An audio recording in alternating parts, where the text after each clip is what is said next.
जय हिंद साथियों, आप सभी का एक बार मैं फिर से स्वागत करता हूं आपके अपने परिवार शाक्या जी जीके क्लासेस में। साथियों, अगर आप लोग कर रहे हैं एनटीपीसी और ग्रुप डी की तैयारी तो ये क्लास आप लोगों के लिए है दोस्तों। ठीक है, आज हम बहुत ही शानदार जीके जीएस की क्लास लेके आए हैं जो आपके एग्जाम में रामबाण साबित होने वाली है दोस्तों। ठीक है, आज हमारा प्रैक्टिस सेट 1 है दोस्तों। ठीक है, जिसके अंदर आज हम एनटीपीसी के प्रीवियस ईयर क्वेश्चन देखेंगे दोस्तों। ठीक है, जो एग्जाम में पूछे गए हैं दोस्तों। ठीक है, और साथ ही इसके साथ हम 2025 का जो बजट है उससे रिलेटेड क्वेश्चंस भी देखेंगे दोस्तों। ठीक है, क्योंकि आप सभी को पता है दोस्तों कि एग्जाम जो एनटीपीसी के दोस्तों वो अप्रैल में पॉसिबिलिटी बताई जा रही है। ठीक है, तो ये क्लास आप शुरू से अंत तक वॉच कर लेना दोस्तों। बहुत ही शानदार कंटेंट तैयार किया मैंने आप लोगों के लिए दोस्तों। आप भी कहोगे कि मजा आ गया, बस शुरू से अंत तक देखते रहिएगा दोस्तों। ठीक है, बिना समय गंवाए क्लास को स्टार्ट करेंगे दोस्तों। पहला क्वेश्चन आपकी स्क्रीन पर है।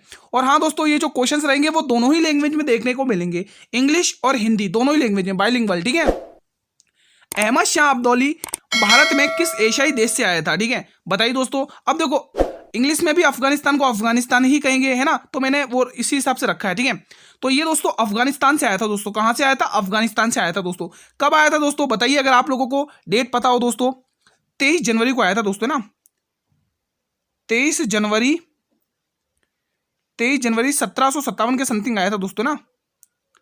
ठीक है दोस्तों, ये ध्यान रखना। और जब ये आया था दोस्तों तब दोस्तों दिल्ली में आया था, है ना। और दिल्ली में दोस्तों शासक कौन था? आलमगीर द्वितीय दोस्तों। ठीक है, ये आपको ध्यान में रखना है। चलिए अगला क्वेश्चन, ये क्वेश्चन बताइए। पुरातात्विक स्थल, क्वेश्चन कह रहा पुरातात्विक स्थल सुरकोटड़ा किस राज्य में स्थित है? In which state is archaeological site Surkotada located? बताइए दोस्तों।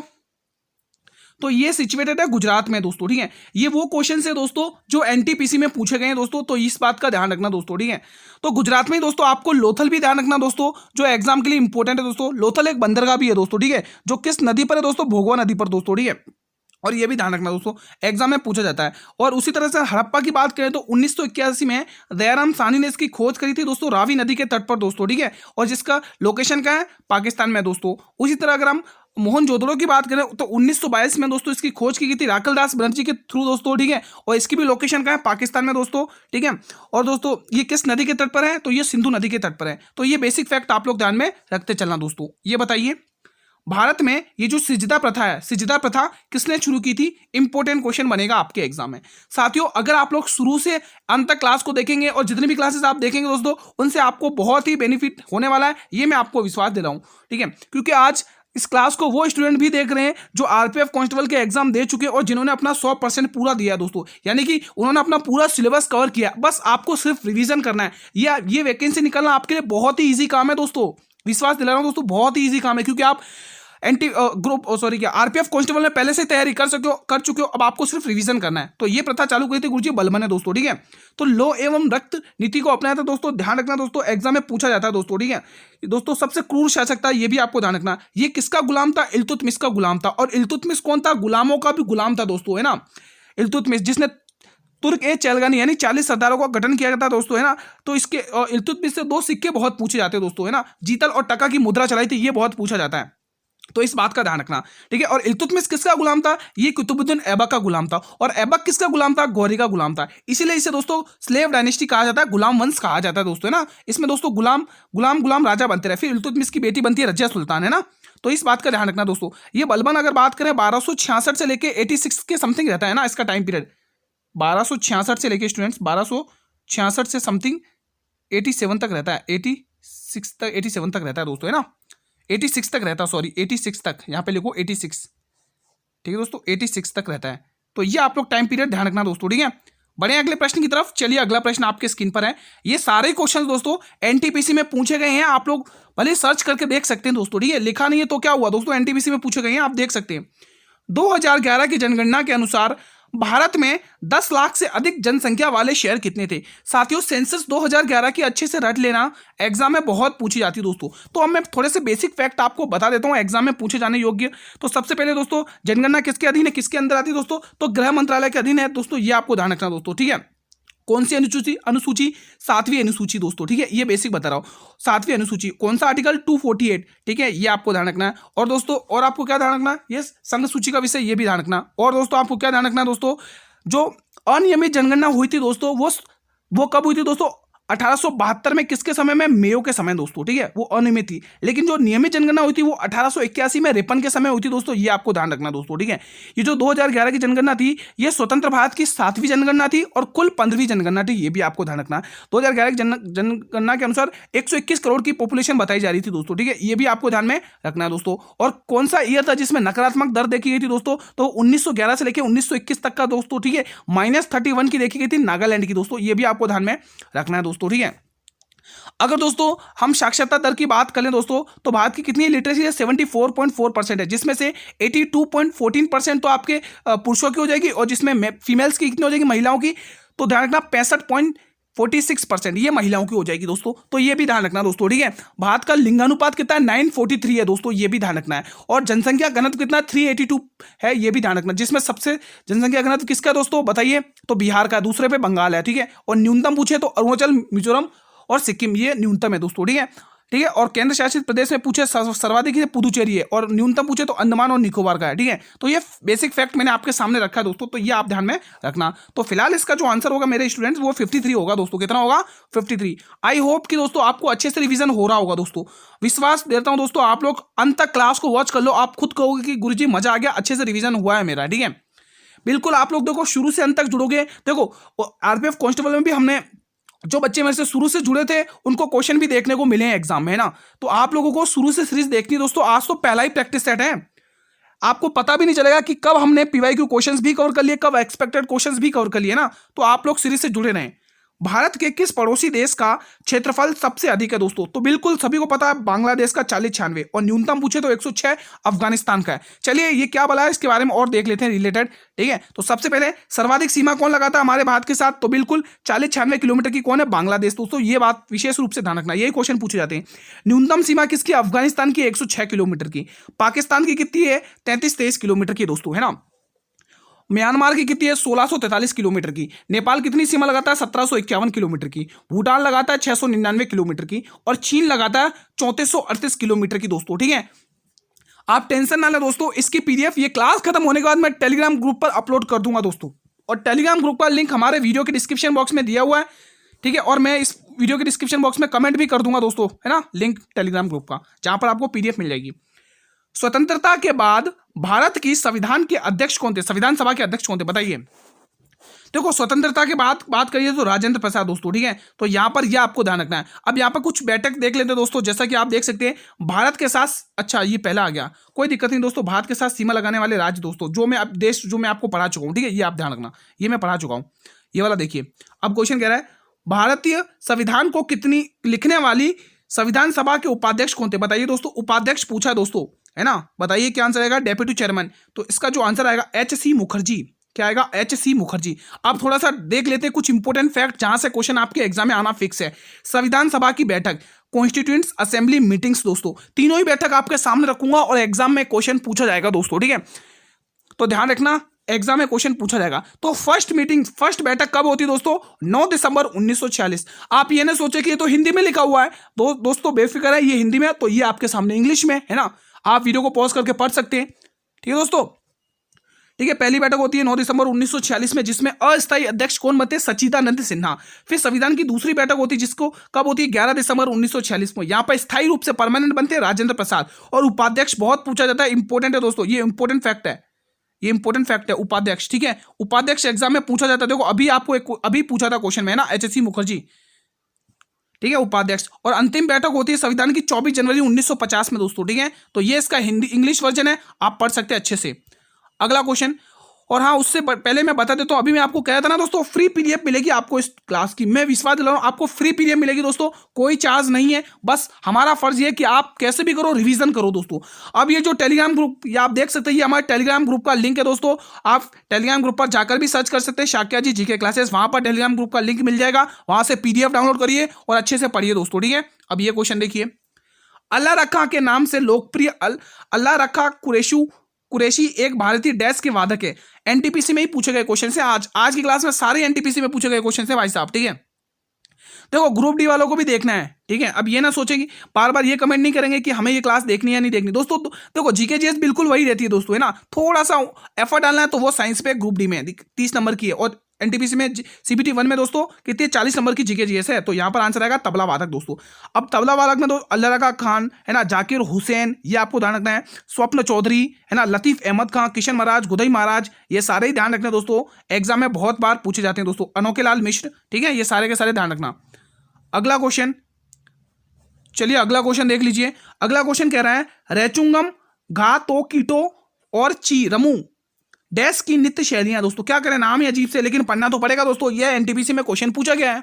चलिए बताइए इसका आंसर क्या होगा, ये किस राज्य की नृत्य शैलियां हैं, तो गुरुजी ये है सिक्किम राज्य की नृत्य शैलियां। अगर गुरुजी सिक्किम की बात करें तो 35वां संशोधन किया गया था 1974 में, जिसमें दोस्तों सिक्किम को शाही राज्य का दर्जा दिया गया था, ठीक है।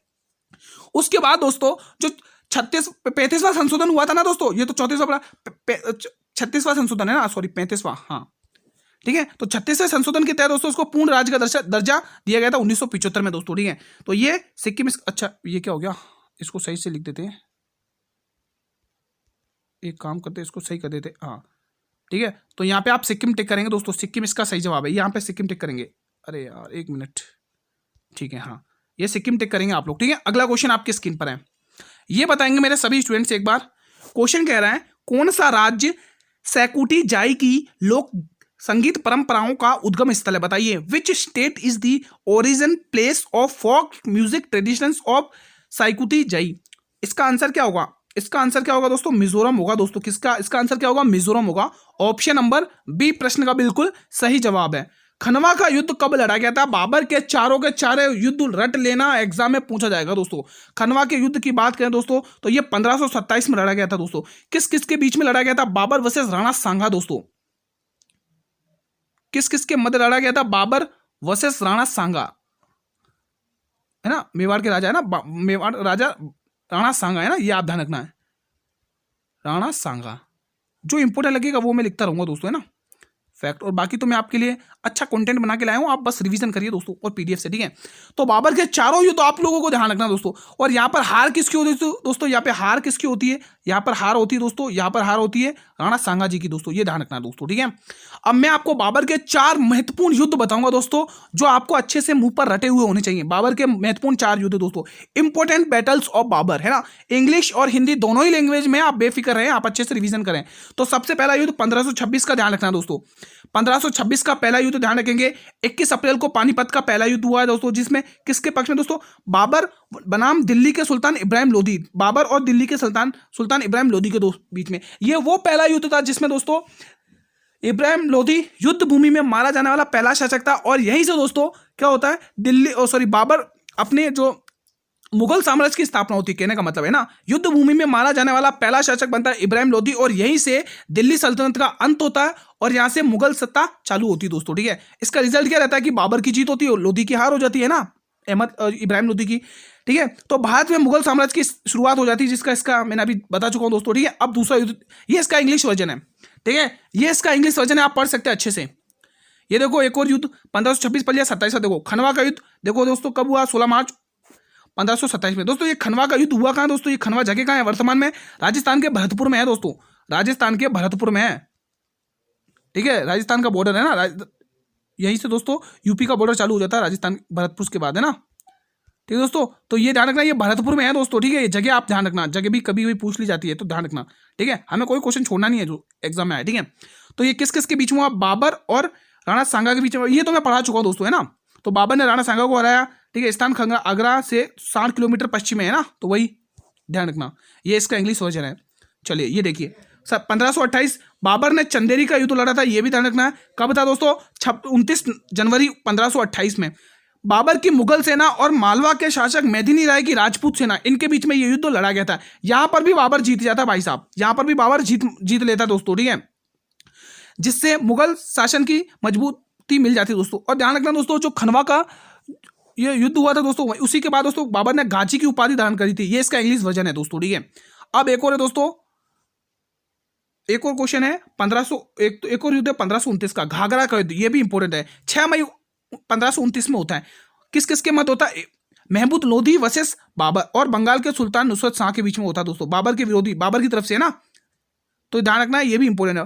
परिणाम क्या होता है, बाबर की इसमें भी जीत होती है, बाबर इसमें भी जीत जाता है ना, जिससे मुगल साम्राज्य की स्थापना को और भी बल मिल जाता है। ठीक है, स्थान ये जगह कहाँ है, घाघरा नदी के किनारे उत्तर प्रदेश के गोरखपुर के पास है दोस्तों। ठीक है, तो ये ध्यान रखना, ये युद्ध हुआ था, ये इसका इंग्लिश वर्जन है, आप देख सकते हैं। और एक और फैक्ट ध्यान रखना इसमें, बाबर द्वारा लड़ा गया अंतिम युद्ध और मध्यकालीन इतिहास का पहला ऐसा युद्ध जो जल और थल दोनों में लड़ा गया था। मोस्ट इंपोर्टेंट लाइन है साथियों, वेरी इंपोर्टेंट लाइन है ये। देखो दोस्तों, पहला ऐसा युद्ध जो जल और थल, ये लाइन बहुत पूछी जाती है एग्जाम में। ठीक है, दोनों में ही लड़ा गया था। अन्य जानकारी के हिसाब से देखिए, इस युद्ध में तोपों और बंदूकों के अलावा नावों का इस्तेमाल किया गया था दोस्तों। अभी मैंने कहा था ना कि बाबर को गाजी की उपाधि कब धारण करी थी बाबा ने, तो खनवा के युद्ध में। एग्जाम में पूछा जाएगा कि बाबर ने किस युद्ध में गाजी की उपाधि धारण करी थी दोस्तों, तो ध्यान रखना, ये इसका इंग्लिश वर्जन है, आप देख सकते हैं। नेक्स्ट क्वेश्चन, नर्मदा नदी कहां पर अपना जल विसर्जित करती है? क्वेश्चन ये कह रहा है, कच्छ की खाड़ी, खंबात की खाड़ी, बंगाल की खाड़ी और इनमें से कोई नहीं। तो हमारा जो प्रश्न आएगा मेरे मित्रों, खंबात की खाड़ी आएगा। मुझे खंबात की खाड़ी में कौन कौन से नदी जल विसर्जित करती है? एक तो साबरमती अरावली की पहाड़ियों से निकलते हुए कहां पर जाती है दोस्तों, ये मान लो कच्छ की खाड़ी है दोस्तों, मान लेते हैं हम एक एग्जाम्पल, मान लीजिए कच्छ की खाड़ी है दोस्तों, यहां से आएगी भाई साबरमती नदी, है ना, गुजरात से होती है ना, अरावली की होती है। ठीक है, उसका यहीं से आएगी तापी नदी, फिर उसके बाद यहां से आएगी नर्मदा नदी, इधर से अमरकंटक की पहाड़ियों से नर्मदा, और यहीं से इसके पास से सोन नदी। ठीक है, तो ये 4 नदियां ध्यान रख लो। एक तो भाई साबरमती रिवर। ठीक है, तो ये चारों नदियां ध्यान रखना। साबरमती रिवर को मैं एस से डिनोट कर रहा हूं। ठीक है दोस्तों, जो क्लास देखेंगे उससे समझ में आएगा कि ये यहाँ पर एस क्यों लिखा, जो पीडीएफ से पढ़ेंगे उससे समझ में नहीं आएगा। ये एस साबरमती नदी, ठीक है, ये तापी रिवर, ठीक है, और ये कौन सी है, नर्मदा रिवर। ठीक है, एमपी की लाइफ लाइन धुआंधार और कपिल धारा जलप्रपात यहीं पर है दोस्तों। ठीक है, और ये कौन सी दोस्तों, सोन नदी, सोन रिवर, सोन नदी। ठीक है, तो ये चारों नदियां ध्यान रखना खंबात की खाड़ी में जाती है दोस्तों अपना। ठीक है, ठीक है, ये एग्जाम के लिए इंपॉर्टेंट है दोस्तों। अगला क्वेश्चन, भारतीय संविधान का अनुच्छेद 368 किससे संबंधित है? तो गुरुजी 368 की बात करी गई है, तो ये संशोधन प्रक्रिया से संबंधित है। अब एक बार मुझे कमेंट करके बता देंगे कि संशोधन प्रक्रिया को किसके संविधान से लिया है, बताइए दोस्तों, सभी स्टूडेंट्स को बताना है। नहीं बता दो तो बता देता हूं, इसमें दक्षिण अफ्रीका के संविधान से लिया है संशोधन प्रक्रिया को। ठीक है, निर्वाचन आयोग, इलेक्शन कमीशन 324 आर्टिकल ध्यान रखने के, 324 निर्वाचन आयोग। ठीक है, यहां पे लिख लो 324 आर्टिकल ध्यान रखना। वित्त आयोग, अब मैं वित्त आयोग की थोड़ी सी कहानी बताऊंगा शॉर्ट रूप में। ठीक है, वित्त आयोग की छोटी सी कहानी बताऊंगा शॉर्ट रूप में। ठीक है, तो सबसे पहले वित्त आयोग का गठन कौन करता है? राष्ट्रपति करता है दोस्तों। पहला बात तो ये, इसका दोस्तों नेचर कैसा होता है दोस्तों, इसका जो प्रकृति इसकी कैसी होती है, ये संवैधानिक होता है दोस्तों, कॉन्स्टिट्यूशनल होता है। 2 पॉइंट ये क्लियर हो गए। और तीसरा पॉइंट आपको क्या ध्यान रखना है दोस्तों, इसकी स्ट्रक्चर कैसा होता है, संरचना कैसी होती है, इसमें एक अध्यक्ष होता है और 4 सदस्य होते हैं। ठीक है, तो ये ध्यान रखना, इसका स्ट्रक्चर कैसा होता है, इसमें 1 अध्यक्ष होता है और 4 मेंबर्स होते हैं दोस्तों। ठीक है, तो ये आपको ध्यान रखना है। और इसका कार्यालय 5 वर्षों का होता है। इसका काम क्या होता है, करों का बंटवारा, यानी कि डिस्ट्रीब्यूशन ऑफ टैक्स दोस्तों। ठीक है, तो ये आपको ध्यान रखना है, बेसिक से फैक्ट। अब मैं आपको बता देता हूं, यहां से इंपॉर्टेंट क्वेश्चन क्या बनते हैं कि पहले वित्त आयोग के अध्यक्ष कौन थे, तो केसी न्योगी, दूसरे के संथानन, और तीसरे के कौन थे दोस्तों, बताइए, एग्जाम में पूछा जाता है, बताइए दोस्तों, तीसरे के कौन थे, ए के चंदा, और 10वें के कौन थे, केसी पंत, 11वें के कौन थे, एम खुसरो, 12वें के कौन थे, सी रंगराजन, 13वें के विजय केलकर, 14वें के वाईवी रेड्डी, 15वें के एनके सिंह, 16वें के वित्त आयोग, 16वें के अध्यक्ष कौन थे, अरविंद पनगड़िया। ठीक है, तो ये सारे ही फैक्ट ध्यान रखना। 16वें वित्त आयोग के अध्यक्ष बहुत पूछा जाता है, अरविंद पनगड़िया, वर्तमान में यही है दोस्तों, ध्यान रखना। ठीक है, एग्जाम में पूछा जाए तो आप लोग अच्छे से लिख लेना कि वर्तमान में वित्त आयोग के अध्यक्ष कौन है, अरविंद पनगड़िया साहब दोस्तों, ये ध्यान रखना दोस्तों। ठीक है, बाकी 315 में दोस्तों लोक सेवा आयोग दोस्तों, आप सभी को पता होगा, 315 आर्टिकल ध्यान रखना। ठीक है, आर्टिकल 315। अगला क्वेश्चन, ये इसका इंग्लिश वर्जन है दोस्तों। ये क्या है मित्रों, इसका इंग्लिश वर्जन है, और इसका जो आंसर आएगा इलेक्शन कमीशन दोस्तों। ठीक है, तो ये आप ध्यान रखना दोस्तों। भारतीय संविधान का कौन सा अनुच्छेद अस्पृश्यता, अनटचेबिलिटी, छुआछूत है ना, अनटचेबिलिटी से संबंधित है, अंत है उसका, अंत से संबंधित है, बताइए। तो यहां पर जो आर्टिकल आएगा वो आर्टिकल 17 आएगा दोस्तों। आर्टिकल 14 समानता का अधिकार, आर्टिकल 18 उपाधियों का अंत, आर्टिकल 16 लोक नियोजन। ठीक है, ये इसका हिंदी वर्जन, दोनों इंग्लिश और हिंदी दोनों में है दोस्तों। ठीक है, जो भी था वो मैंने आपको बता दिया दोस्तों। अगला क्वेश्चन आपके स्क्रीन पर है, देखो ये मैं लिख के भी लाया हूं, है ना, राइट टू इक्वली, आर्टिकल 14 क्या कहता है, राइट टू इक्वलिटी, समानता का अधिकार। आर्टिकल 18 क्या कहता है, एबोलिशन ऑफ टाइटल्स, यानी कि उपाधियों का अंत। आर्टिकल 16 क्या कहता है, लोक नियोजन, यानी कि पब्लिक एम्प्लॉयमेंट। ठीक है साथियों, ध्यान रखना। चलिए मित्रों, अगला क्वेश्चन, दूसरी पंचवर्षीय योजना की अवधि क्या है दोस्तों, एग्जाम के लिए अति महत्वपूर्ण है दोस्तों। तो दूसरी पंचवर्षीय योजना की अवधि को ध्यान रखेंगे तो 1956 से 1961 का, है ना, 1961, ठीक है। अब दूसरी पंचवर्षीय योजना की बात करें गुरुजी, तो ध्यान रखना एग्जाम में बहुत पूछी जाती है दोस्तों, ये पीसी महालनोबिस मॉडल पर आधारित थी दोस्तों, ठीक है। ये आपको ध्यान रखना है। यहाँ पर दोस्तों, यहाँ पर किसको मतलब प्राथमिकता मिली थी दोस्तों, यहाँ पर मतलब औद्योगिकरण यानी इस्पात, मतलब इस्पात केंद्र खोले गए थे दोस्तों, है ना, जिसमें से भिलाई सबसे पहला खोला गया था दोस्तों। भिलाई कहाँ पर है दोस्तों, छत्तीसगढ़ में। किसके सहयोग से, रूस के सहयोग से दोस्तों, ठीक है। और दूसरा आपको ध्यान रखना, भिलाई के बाद आपको ध्यान रखना राउरकेला जो कि ओडिशा में, ये किसके सहयोग से दोस्तों, तो ये जर्मनी के सहयोग से। और तीसरा आपको ध्यान रखना है दुर्गापुर जो कि बंगाल में दोस्तों, और ये किसके सहयोग से स्थापित किया गया था प्लांट, तो ये ध्यान रखना ये स्थापित किया गया था ब्रिटेन के सहयोग से। तो ये तीनों की तीनों प्लांट की स्थापना होती दूसरी पंचवर्षीय योजना में। पहली 1951 में से लेकर 1956 तक रहती दोस्तों, एग्जाम में ये भी इंपॉर्टेंट है। हैरोल्ड डॉमर मॉडल पर आधारित थी दोस्तों, ठीक है। इसमें प्राथमिकता कृषि को दी गई थी दोस्तों, ठीक है। यहीं पर दोस्तों CDP यानी कि कम्युनिटी डेवलपमेंट प्रोग्राम की स्थापना हुई थी 2 अक्टूबर 1952 में, ठीक है। ये भी ध्यान रखना है। यहीं पर दोस्तों बहुउद्देशीय परियोजनाओं की स्थापना होती है, जिसमें दोस्तों डैम्स वगैरह ये स्थापित किए जाते हैं। और इसी को दोस्तों बहुउद्देशीय परियोजनाओं को ही दोस्तों आधुनिक भारत का मंदिर कहा गया था पंडित जवाहरलाल नेहरू। और इन दोनों ही योजनाओं में दोस्तों पंडित जवाहरलाल नेहरू अध्यक्ष थे, ठीक है। तीसरी दोस्तों स्टार्ट होती थी 1961 से लेकर 1966 तक दोस्तों, है ना। असफल योजना रही थी तीसरी दोस्तों। क्यों रही थी, क्योंकि दोस्तों यहां पर क्या होता है दोस्तों, मैं आपको बता देता हूं। 1962 में चीन और भारत का युद्ध हो जाता है। फिर 1962 के 2 साल बाद दोस्तों इस युद्ध को सदमा बर्दाश्त न कर सके तो जवाहरलाल नेहरू जी की यहाँ पे क्या होती, डेथ हो जाती दोस्तों 1964 में। फिर 1965 में 2 चीजें ध्यान रखनी, क्या क्या, एक तो भारत पाकिस्तान का युद्ध होता और दूसरा बंगाल में अकाल पड़ जाता दोस्तों, ठीक है। तो ये तीसरी पंचवर्षीय योजना के फेल होने के कारण थे दोस्तों। यहीं पर दोस्तों ध्यान रखना एग्जाम में पूछा जाता है दोस्तों, हरित क्रांति का संबंध तीसरी पंचवर्षीय योजना से ही दोस्तों, ठीक है। और 74 तो इजी है दोस्तों, है ना। और ये किस मॉडल पर, गार्गिल योजना पर आधारित थी दोस्तों, ठीक है। सुखमय चक्रवर्ती गार्गिल योजना, ठीक है। तो ये बेसिक फैक्ट मैंने आपके सामने रखा। आई होप कि आपके माइंड में अच्छे से स्टोर हुए होंगे, ठीक है। अगला क्वेश्चन आपकी स्क्रीन पर है, चांगसांग नृत्य की चांग जनजाति, ये दोस्तों नृत्य चांग जनजाति द्वारा किया जाता है। हमको ये तो पता चल गया गुरुजी कि जो चांगसांग नृत्य है ये किस राज्य का फेमस है, तो ये प्रसिद्ध है दोस्तों नागालैंड का। चांगसांग किसका है, नागालैंड का। और ये जो नृत्य है ये चांग जनजाति के द्वारा किया जाता है। एक पॉइंट क्वेश्चन तो हमारा यहां से कवर हो गया। ये जो चांगसांग नृत्य, 2 क्वेश्चन कैसे कि चांगसांग नृत्य किसका है, नागालैंड का, और किस जनजाति के द्वारा, चांग जनजाति के द्वारा, ये ध्यान रखना दोस्तों, ठीक है। अगला क्वेश्चन देखिए, दादरा ताल नामक हिंदुस्तानी शास्त्रीय ताल में कितने नाद होते हैं, तो कुल 6 होते हैं। अगर हिंदुस्तानी शास्त्रीय संगीत की बात करें तो हम कर्नाटक संगीत की भी बात कर लेते हैं। कर्नाटक संगीत का जनक कैसे कहा जाता है, पुरंदर दास को कहा जाता है। इनकी कुछ प्रमुख रचनाएं हैं दोस्तों, है ना, रचनाएं जैसे सुरावालिस हो गई, अलंकार हो गए, गीतम हो गई, ये सारी किसकी रचनाएं हैं, पुरंदर दास की। त्रिमूर्ति किसे कहा जाता है दोस्तों कर्नाटक संगीत में, बताइए दोस्तों। त्यागराज ध्यान रखना, दीक्षितार मुत्तुस्वामी दीक्षितार ध्यान रखना, ये भी पूछा जाता है ना। नारायण शास्त्री, ये भी ध्यान रखना, है ना, ये भी ध्यान रखना दोस्तों, ठीक है। अब इनके 6 के नाम क्या है दोस्तों, तो 6 के नाम, पहला है 3 ताल, दूसरा रूपक ताल, तीसरा दादर ताल, चौथा कहरवा ताल, 5वां झप ताल और 6ठा एक ताल। ये इसका इंग्लिश वर्जन है, ठीक है। तो ध्यान रखना दोस्तों, PDF आपको मिल जाएगी अच्छे से, है ना। शेरशाह सूरी का मकबरा कहाँ है, इंपॉर्टेंट है दोस्तों, सासाराम बिहार में दोस्तों, ठीक है। अब और भी इंपॉर्टेंट मकबरे में आपको बता देता हूं। तो सबसे पहले दिल्ली में किसका, हुमायूं का मकबरा दोस्तों, किसका, हुमायूं का मकबरा है। लाहौर के शहदरा में किसका, जहांगीर का मकबरा। औरंगाबाद किसका, बीबी का मकबरा। सिकंदरा आगरा में किसका मकबरा, अकबर का है। ताजमहल में आगरा में है दोस्तों, ये किसका, शाहजहां का मकबरा। संभाजी नगर जिसमें औरंगजेब का मकबरा है दोस्तों, जिसमें इसकी मृत्यु 1707 में होती है, जिंदा पीर कहा जाता है, ये भी ध्यान रखना, ठीक है, ठीक है दोस्तों, ये भी ध्यान रखना। अफगानिस्तान काबुल में किसका, बाबर का मकबरा दोस्तों, ठीक है। तो ध्यान रखना इसका पुत्र हुमायूं बनवाता है दोस्तों, ठीक है। तो ये ध्यान रखना है, एग्जाम के लिए सारे इंपॉर्टेंट है दोस्तों, जो भी इंपॉर्टेंट बनते हैं मकबरे वो मैं आपकी स्क्रीन पर लेके आ चुका हूं, ठीक है। तो ये इसका इंग्लिश वर्जन है, आप देख सकते हैं, ये इसका इंग्लिश वर्जन है, आप देख सकते हैं दोस्तों, ठीक है। अगला प्रश्न आपके स्क्रीन पर है, किस तिथि को संविधान सभा में उद्देश्य प्रस्ताव प्रस्तुत किया गया था। वेरी इंपॉर्टेंट क्वेश्चन दोस्तों, ये सारे वो क्वेश्चन है जो NTPC में पूछे गए हैं, ठीक है। तो हल्के में बिल्कुल लेने की जरूरत ही नहीं है इसको। यहां पर आएगा 13 दिसंबर 1946 को उद्देश्य प्रस्ताव आता है दोस्तों, जवाहरलाल नेहरू जी लेकर आते हैं दोस्तों।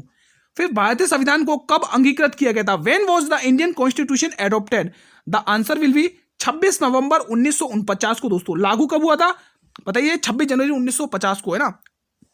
और एक्सेप्ट कब किया गया था, 26 नवंबर 1949 को। मसाई लोग किस महाद्वीप के मूल निवासी हैं, NTPC में पूछा गया है, बताएंगे इसका आंसर। तो गुरुजी मसाई के लोग दोस्तों अफ्रीका जाति के अफ्रीका महाद्वीप के मतलब की निवासी हैं। फेडरल बैंक का पहला ब्रांड एम्बेसडर किसे नियुक्त किया गया है। देखो ये क्वेश्चन हमें यहां से ये सूचित करता है कि अब करंट अफेयर के क्वेश्चन स्टार्ट हो रहे हैं, बजट के क्वेश्चन स्टार्ट हो रहे हैं। साथियों बजट के क्वेश्चन है, अंत तक बने रहिएगा। तो यहां पर आएगा विद्या बालन दोस्तों, ध्यान रखना एग्जाम के लिए इंपॉर्टेंट है। चलिए बजट से क्वेश्चन स्टार्ट करेंगे अब हम, ठीक है। पहले एक और देख ले करंट अफेयर का। महिलाओं की सुरक्षा के लिए निम्न में से किस राज्य ने प्रोजेक्ट हिफाजत, इंपॉर्टेंट है, शुरू किया है दोस्तों, बताइए। तो ये है भाई पंजाब, ठीक है, पंजाब दोस्तों, ध्यान रखना दोस्तों, एग्जाम के लिए इंपॉर्टेंट है दोस्तों। अब स्टार्ट होते हैं बजट के क्वेश्चन, ठीक है। ये 2 क्लास में मैं कंप्लीट करूंगा। आज तो पहली क्लास है जिसमें हमने जीके जीएस के, करंट अफेयर के और बजट के क्वेश्चन लिए, और दूसरी क्लास में बजट का क्वेश्चन लेके हम ये बजट टॉपिक ही कंप्लीट कर देंगे। ये 2025 से 26 का बजट वाला है, ठीक है। वित्त मंत्री निर्मला सीतारमण ने कौन सी बार बजट पेश किया? तो इस बार 8वीं बार बजट पेश किया दोस्तों, 8वीं बार दोस्तों, ठीक है, ध्यान रखना। पीएम धन धान्य कृषि योजना को कितने जिलों में लागू करने की घोषणा की जाएगी? तो ये गुरुजी 100 राज्यों में दोस्तों, ठीक है, 100 राज्य की जिले, एक बार देख लो तो 100 जिले, सॉरी 100 जिले है ना, राज्य कहाँ आ गए, 100 जिले। एमएसएमई के ऋण की सीमा को कितना बढ़ाया गया दोस्तों? तो ये बढ़ाया गया 3 से 5 लाख, नहीं सॉरी 10 करोड़ है दोस्तों, माफी चाहता हूँ, 10 करोड़ है, 10 करोड़ तक कितना बढ़ाया गया? 10 करोड़। अगला क्वेश्चन, अगले 5 वर्षों में कितनी अटल टिंकरिंग लैब खोली जाएंगी दोस्तों, बताइए। तो ये लैब खोली जाएंगी 50,000 लैब, कितनी? 50,000 लैब खोली जाएंगी दोस्तों, कितनी खोली जाएंगी? यहाँ पे देख सकते हैं 50,000 लैब, ठीक है। अब ये बताइए IITS में कितनी सीटें बढ़ाई जाएंगी दोस्तों? How many seats will be increase in IITS? The answer will be 6,500। कितनी सीट्स दोस्तों? 6,500 सीट्स को बढ़ाया कि मतलब बढ़ाई जाएंगी दोस्तों। तो ये आप ध्यान रखना, एग्जाम के लिए इंपॉर्टेंट बन सकता है। क्वेश्चन कह रहा है किसान क्रेडिट कार्ड की सीमा कितनी तय की गई है दोस्तों, बताइए। किसान क्रेडिट सीमा को कितनी तय की गई है? एग्जाम के लिए इंपॉर्टेंट है दोस्तों। तो ये की गई है दोस्तों 3 से बढ़ा के 5 लाख होगी दोस्तों, 3 लाख से बढ़कर कितनी लाख हो गई दोस्तों? 5 लाख हो गई है दोस्तों, ठीक है। तो साथियों, क्लास को आज हम यहीं पर वाइंड अप करेंगे। क्लास कैसी लगी ईमानदारी से बताना, और आपका रिवीजन कैसा रहा दोस्तों, ये कमेंट बॉक्स बताएगा कि आपका रिवीजन कैसा रहा दोस्तों, ठीक है। और हाँ दोस्तों, जितने भी स्टूडेंट एनटीपीसी और ग्रुप डी की तैयारी कर रहे हैं तो उनके लिए इंपॉर्टेंट क्लास है दोस्तों, ठीक है। अब ये मत कहना कि गुरुजी ग्रुप डी के लिए भी हम क्लास को देख सकते हैं क्या? तो बिल्कुल ग्रुप डी एनटीपीसी दोनों के लिए इंपॉर्टेंट है, ठीक है। तो ये ध्यान रखना दोस्तों। और हाँ दोस्तों, अगर आपको ये सेशन पसंद आया मेरे वीरों, तो मेहनत लगी है कंटेंट बनाने में दोस्तों, तो आपके लिए सब मेहनत जाहिर है दोस्तों। बस आप लोग इस क्लास को लाइक और शेयर जरूर करते रहें, इससे क्या हमें मोटिवेशन मिलेगा, हमारा भी मनोबल बढ़ेगा, और हम और भी इस सीरीज को कंटिन्यू करेंगे, और भी एक्स्ट्रा एफर्ट डालेंगे आप लोगों के लिए, ठीक है। तो आप लोग जितना हो सके लाइक करिए, और मेरे वीरों आप सभी से निवेदन है जितना हो सके सेशन को शेयर जरूर करा करें। आप लोग जैसे क्लास देख लेते हैं तो इस क्लास को सभी स्टूडेंट शेयर जरूर करेंगे, हर एक स्टूडेंट क्लास को शेयर करेगा दोस्तों, जो भी स्टूडेंट एग्जाम की तैयारी कर रहे हैं दोस्तों, ठीक है। तो बस दोस्तों लाइक और शेयर से दोस्तों हमें बस मोटिवेशन मिलता है, और हमें मनोबल हमारा बढ़ता है दोस्तों, है ना, ताकि हम इस सीरीज को भी कंटिन्यू रखेंगे और आपके लिए एक्स्ट्रा एफर्ट और भी करेंगे दोस्तों, ठीक है। और एक और इंपॉर्टेंट बात, अगर आप लोग चैनल पर पहली बार विजिट कर रहे हैं या पहली बार क्लास को वॉच कर रहे हैं, तो इस अपकमिंग वीडियोस के लिए आप लोग नोटिफिकेशन बेल को प्रेस कर लें दोस्तों, सब्सक्राइबर पर चैनल को सब्सक्राइब कर लें, नोटिफिकेशन बेल को प्रेस कर लें, ताकि अपकमिंग वीडियोस का नोटिफिकेशन आपको सबसे पहले मिले दोस्तों, ठीक है। अब मैं बात कर लेता हूं गुरुजी इसकी पीडीएफ कहां मिलेगी। साथियों, इसकी जो फ्री पीडीएफ मिलेगी, क्या दोस्तों फ्री पीडीएफ मिलेगी, कोई चार्ज नहीं है। आप इस क्लास की, ये क्लास एंड हो गई, अब तुरंत मैं आपको पीडीएफ अपलोड कर दूंगा टेलीग्राम ग्रुप पर दोस्तों। अब गुरुजी टेलीग्राम ग्रुप का लिंक कहां मिलेगा? तो गुरुजी टेलीग्राम ग्रुप का लिंक इस वीडियो के डिस्क्रिप्शन बॉक्स में मिलेगा दोस्तों। इस वीडियो के डिस्क्रिप्शन बॉक्स में टेलीग्राम ग्रुप का लिंक दिया हुआ है दोस्तों, वहां पर क्लास टेलीग्राम ग्रुप से ज्वाइन होइए और पीडीएफ पाइए दोस्तों, ठीक है। अगर वहां पर नहीं मिल रहा है दोस्तों, आप टेलीग्राम ग्रुप पर जाकर सर्च करिए शाक्या जी जीके क्लासेस, वहां पर ये लोगो मिलेगा, टेलीग्राम चैनल का लोगो है हमारा, जहां से आप लोग पीडीएफ डाउनलोड कर लीजिए दोस्तों, और अच्छे से रिवीजन कर लीजिए, ठीक है। अब मैं क्लास टाइम बता देता हूं, क्लास का जो टाइम रहता है दोस्तों वो मैं बता देता हूं, 8 PM डेली आपके निर्धारित समय पर अपलोड हो जाएगी क्लास, ठीक है। ये जो क्लास डेली चलेगी, और ये डेली क्लास आपको एक दिन भी नहीं रुकने दूंगा, ये मैं आपको विश्वास दिला रहा हूं। क्लास एक दिन भी नहीं रुकेगी, ये क्लास एक दिन भी नहीं रुकेगी दोस्तों, आपके लिए डेली चलती रहेगी कंटिन्यू। और मैं आपको बार बार कहूंगा, आप लोगों ने जैसे आज प्रैक्टिस सेट पहला है, ठीक है, आज कंप्लीट कर चुके हम प्रैक्टिस सेट पहला। और हाँ दोस्तों, एग्जाम तक शुरू से अंत तक जुड़े रहिएगा दोस्तों, है ना, तभी आपको प्रॉफिट होगा दोस्तों। बीच में आके जुड़ते हैं फिर कहते हैं गुरुजी की जो पढ़ाया वो आया ही नहीं। भाई आप शुरू से जो बंदे जुड़े हुए वो पढ़ते हैं और वो करके भी आते हैं, और वो कमेंट भी करते हैं कि जो पढ़ाया वही आया है ना। अब जो बीच में ही जुड़ते हैं 4-5 दिन पहले ही एग्जाम से, उनका तो भाई कुछ ही नहीं हो सकता दोस्तों, ठीक है। तो कल मिलेंगे इसी टाइम पर, तब तक के लिए साथियों जय हिंद, जय भारत, वंदे मातरम। धन्यवाद दोस्तों, मेहनत करते रहिएगा, धन्यवाद।